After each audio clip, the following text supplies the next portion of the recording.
Welcome to May's edition of 4 and 4. I'm Kathy Halgren, Director of South St. Paul Public Library, and this month's titles take us to a private school in New York City, a public library in Jericho, Mississippi, a pastor's home in New Bremen, Minnesota, and a house full of roommates in St. Paul.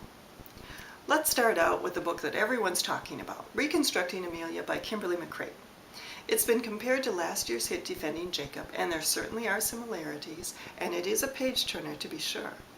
In this novel, Kate Barron is an overworked single mother who's called away from her law office to pick up her daughter Amelia, who's been kicked out of her exclusive private school since she's been accused of plagiarism.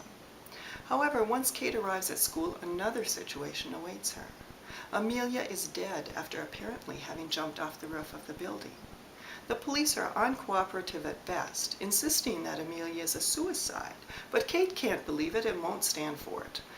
Amelia has always been a bright girl, confident of who she is regardless of the rigors of the high school social scene. But what Kate doesn't know is how in just a few months her daughter's life has been turned upside down due to a secret club on campus and a text buddy called Ben. And Kate's got a few secrets of her own. Don't worry, I haven't given anything away.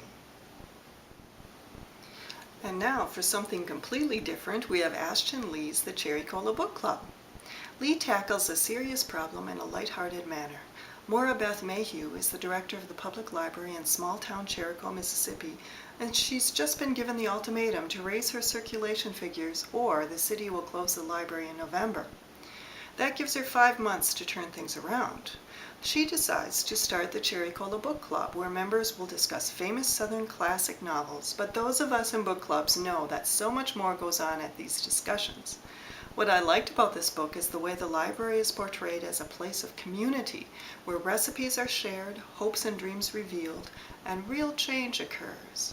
While Minnesota libraries have faced cuts and have had to make do during tough times, sometimes I feel like I'm wearing so many hats I can't figure out what shoes to wear, it's nothing like Maura Beth's situation, where she has no internet access or computer terminals, and she's got a city council that doesn't care if the library serves the community or not.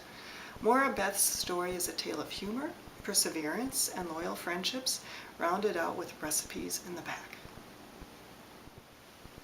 William Kent Krueger has a new standalone novel out called Ordinary Grace, and it's quite different from his Cork O'Connor mysteries, although we do have Native Americans and Irish Americans represented in a fictional town in Minnesota. This time it's New Bremen, translation New Ulm, and the story centers on the Drum family and the summer of 1961 when their world changed forever. Our narrator is Frank Drum, a teenager who enjoys a little mischief but actually learns a lot from his younger brother Jake, who bears the misfortune of stuttering. His father is the pastor of 3 small parishes and is dealing with some demons of his own following the war. His talented musical mother had high hopes for her husband and is frustrated by the social strictures of the small community. And then there's Ariel, the apple of her mother's eye, who's following in her footsteps with a real chance at making a name for herself in the musical world. But the town is shook first by the death of a young boy on the railroad tracks, with more deaths to follow. Krueger does a beautiful job of recreating a time when things seem so much simpler, when in reality his characters are all working through situations over which they have no control. Frank finds himself trapped by his lies, feeling guilty over how his actions have affected others. But Krueger reminds us of the small miracles that occur when we least expect them to temper what he calls God's awful grace. This author will be appearing at the library on Thursday, May 23rd at 7 p.m. Hope you can be there. Finally, Elizabeth Berg has a new book out called Tapestry of Fortunes.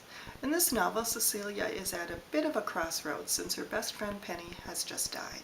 Cecilia is in late middle age and has never married, but has had a very successful stint as a motivational speaker and writer. But she feels like it's time to take her own advice and make some changes in her life. She sells the house, moves into a home with 3 other women, contacts an old boyfriend, and plans a road trip to visit him. While this all may not seem too deep, the book is balanced with Cece's visits to a hospice center where she volunteers by sitting with a young man who's terminally ill. I say this is definitely one of Berg's lighter novels, which is perfect for spring and summer. And an added bonus is that all of this takes place in St. Paul. That's all for this edition of 4 and 4. See you in July with 4 more titles in 4 minutes.